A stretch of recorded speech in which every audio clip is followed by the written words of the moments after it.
Você pode ser bom ou não em matemática, mas em uma coisa eu acho que a gente vai concordar. No Enem, as questões são muito grandes por um tempo muito reduzido.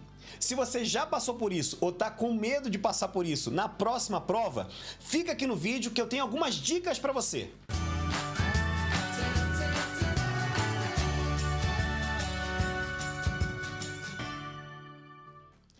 Fala galera, tudo beleza?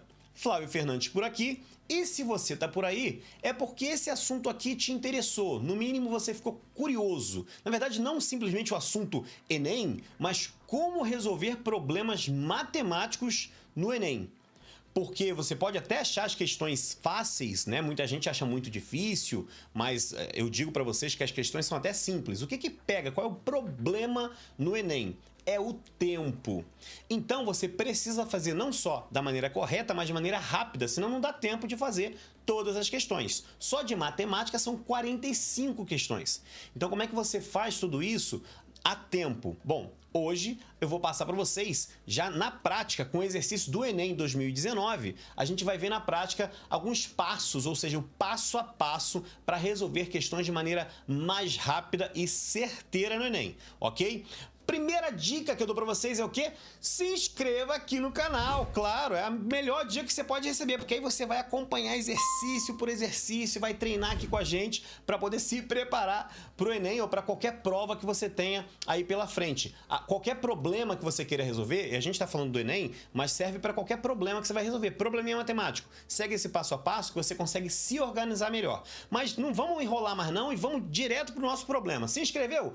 Clicou no sininho? Clica no sininho, rapaz, que aí você consegue acompanhar os nossos vídeos e saber o que está acontecendo. E se gostar do vídeo, já dá aquele like bacana que reforça muito, ajuda muito a gente a caminhar e a continuar, tá bom? Vamos lá, bora para a primeira dica, primeiro passo. Identifique a pergunta. E a gente já vai aplicar esse primeiro passo num exercício, ok? A gente escolheu aqui a questão 146 do caderno azul do Enem de 2019, tá bom? Então, se você quiser conferir lá, você pode ir, você vai ver exatamente esse exercício. E aí você vai dizer, ok, claro, identificar a pergunta, o que isso significa. Você tá vendo esse texto enorme ali? A pergunta fica no final, normalmente no final, nesse caso aqui nosso, no final, tá? E é ela que vai importar primeiro, antes de ler o texto, que senão você vai ter que fazer a leitura duas vezes. E aí você ganha tempo se você, antes de ler o texto todo, você ler a pergunta. Porque você já vai olhando para o texto com a pergunta em mente. Parece simples, parece bobagem, mas muita gente não faz isso. E aí, por não fazer isso, perde um tempo danado, já vai pula para a próxima questão, lê, às vezes nem está entendendo o que está acontecendo, depois lê a pergunta e volta para procurar as informações da pergunta no texto. Esse é um erro muito comum que você não deve cometer. Primeiro você identifica a pergunta. Vamos dar uma olhada aqui no nosso exemplo, olha lá. A pergunta do nosso exemplo é: o seu consumo médio diário excede, aqui não está com interrogação, tá bom? Mas é a pergunta, é o que ele quer saber, aqui a pergunta é no sentido do que ele quer saber, qual é o objetivo da questão, e o objetivo é esse ali, ó. O seu consumo médio diário excede ao consumo máximo recomendado diariamente em... Opa, então eu sei que ele vai me dar informação de consumo médio diário e de consumo máximo recomendado. E é isso que eu vou procurar no texto. Aí sim você vai para a sua leitura, você vai ler o texto com cuidado. E vamos para a segunda dica. O que a segunda dica diz pra gente? Quando eu estiver começando a ler o texto, do que eu preciso? O que eu preciso fazer? Destacar as informações. Ou seja, os valores, né? Você vai olhar para a questão, vai fazer a leitura da questão agora, a primeira leitura que você vai fazer, antes você foi para a pergunta, e agora você vai buscar os valores que são importantes, ok? Vamos fazer a leitura então, e a gente vai ver o que não foi importante, a gente já ignora, deixa para trás. A ingestão de sódio no Brasil, que já é normalmente alta, tende a atingir os mais elevados índices no inverno, quando cresce o consumo de alimentos calóricos e condimentados. Até aí, nenhuma informação relevante para a resolução da questão. Não é que não seja informação relevante, mas para a resolução da questão não te serve, você pode até riscar para não te confundir, você tem que voltar a ler ali, não precisa, tá bom? Mas o sal não é um vilão, ele pode e deve ser consumido diariamente, salvo algumas restrições. Até aí também nenhuma informação, a gente sabe que vai falar do sal, só. Para uma pessoa saudável, o consumo máximo de sal de cozinha, cloreto de sódio, não deve ultrapassar 6 gramas diários ou 2,4 gramas de sódio. Aqui está diárias, né? A grama é aquela verdinha do quintal do vizinho, né? A gente chama de grama, o grama masculino, então são 6 gramas diários. Aqui tem um pequeno errinho, né, na prova, mas nada que atrapalhe a nossa compreensão. Considerando que o sal de cozinha é composto por 40% de sódio e 60% de cloro. Ele está chovendo no molhado, ou seja, ele está repetindo a informação, porque 2,4 gramas de sódio é 40% dos 6 gramas lá, tá? Essa informação, tudo que é número eu vou usar. Calma, porque essa informação aí ele só está repetindo, trazendo em porcentagem para a gente as informações que ele já tinha dado. Agora, sim, a gente desce, essa informação a gente guardou, que está em verdinho ali, e a gente desce para a pergunta. Considere uma pessoa saudável que no decorrer de 30 dias... Opa, temos mais informações, mais valores aqui, ó. No decorrer de 30 dias, consuma 450 gramas de sal de cozinha. Então, tem lá em cima o consumo, que é o consumo máximo, 6 gramas. E aqui eu tenho o consumo que a pessoa tem, ok? 30 dias, consuma 450 gramas. O consumo que aqui a gente pode chamar de consumo real, tá? E aí vem a pergunta com as opções ali, 150%, 250% e assim por diante. Você vai falar, opa, é uma questão de porcentagem. É uma questão de porcentagem e a gente já aprendeu, já trabalhou aqui no canal, inclusive, algumas formas de achar rápido a porcentagem. Então vou deixar aqui no card também o link na descrição, se você quiser assistir lá os nossos vídeos sobre porcentagem. Isso pode te ajudar bastante a calcular de maneira rápida a porcentagem. Mas vamos continuar aqui no nosso passo a passo, entendendo o que a gente precisa fazer, tá bom? Então, olha para isso aqui, olha para esses valores e vamos tentar analisar esses valores. Mas, para analisar esses valores, a gente precisa da nossa terceira dica. Equalize as unidades de medida. Claro, isso se for necessário, que no nosso caso aqui a gente vai precisar. Por quê? Porque, na verdade, eu tenho informações de consumo diário e de consumo mensal, não é isso? Ó, o consumo máximo que ele dá ali em cima é um consumo máximo de sal de cozinha diário. Tá escrito ali 6 gramas diários, certo? Agora, quando ele dá a informação do que foi consumido, são 30 dias. Então, a gente está num consumo mensal ali. Eu preciso transformar isso numa coisa só. Mas eu vou transformar tudo em diário ou tudo em mensal? Opa, vamos transformar tudo em diário, vamos entender como é que funciona esse consumo diário. Se eu tenho que deixar ele por dia, opa, eu tenho lá 450 gramas em 30 dias, certo? Isso significa que se eu divido 450 pela quantidade de dias, eu tenho lá, vamos cortar os zeros, né? 45 sobre 3, 15 gramas por dia. Então, nós temos um consumo dessa pessoa aí, que a questão está dizendo, de 15 gramas por dia, pessoa saudável, que não é tão saudável assim se está consumindo sal demais, mas ok. E eu vou usar esse valor de 15 gramas por dia. Daí a gente vai aplicar o nosso quarto passo. Olha lá. Procure palavras-chave.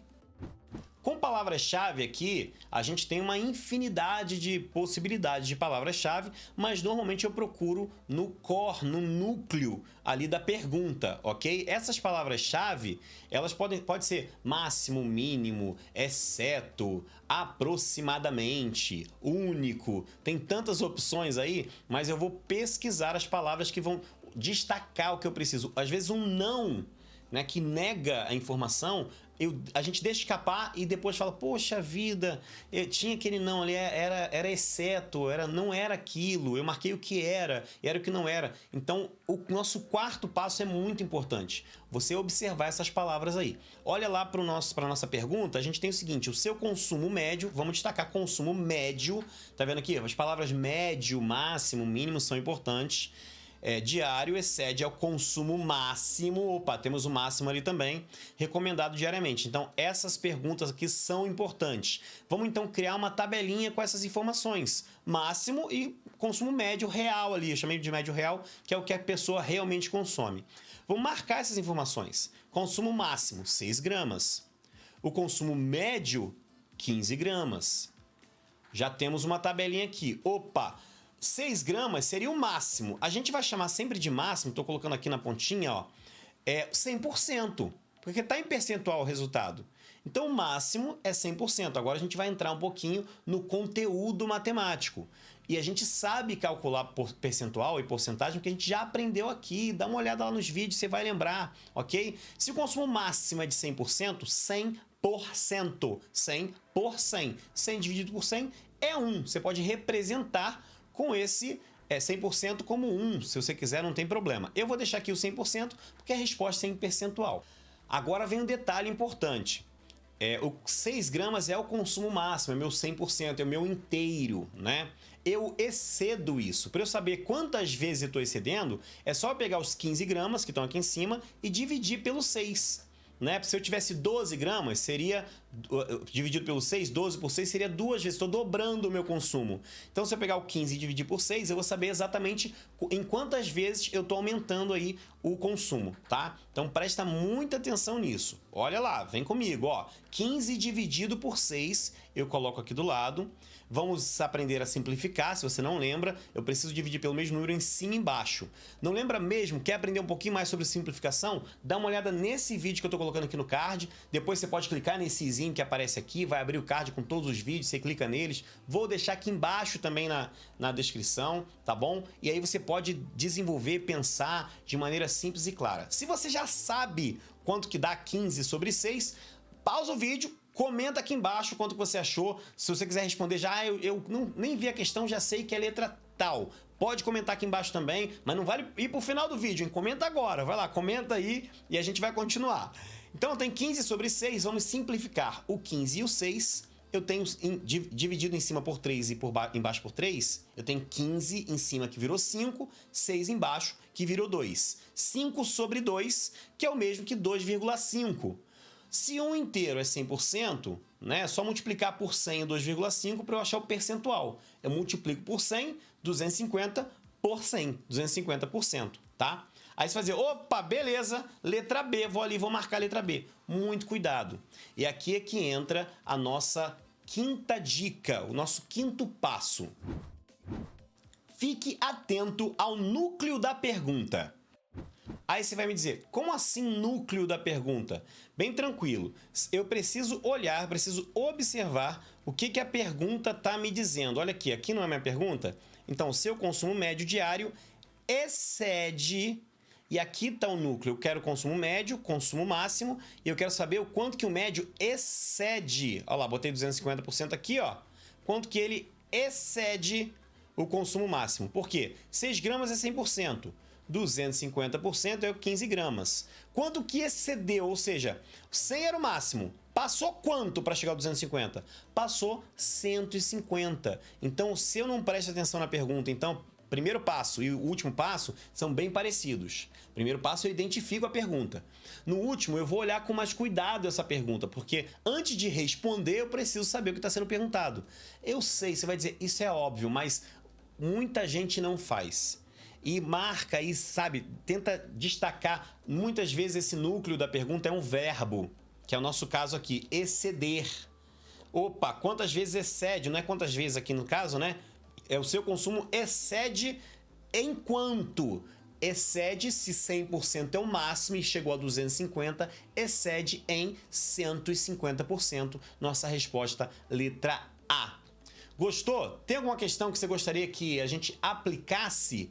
Eu quero ver como é que funciona esse passo a passo nessa questão. Claro, nem sempre vai ser necessário, vão ser necessários todos os passos. Mas se você decorar, gravar aí o passo a passo, você vai errar muito menos e o melhor, você vai conseguir fazer de maneira mais rápida. O que eu mais ouço de muitos alunos ou de muitos candidatos ao Enem é que fizeram a leitura 2, 3, 4, 7 vezes e não entenderam e pularam para a próxima, já perdeu um tempão e nem conseguiu resolver essa questão. Se você conseguir seguir o passo a passo para resolver a questão, você minimiza os seus erros e ganha muito tempo, tá bom? Se foi útil para você, dá aquele joinha, comenta aqui embaixo o que você gostaria de ver.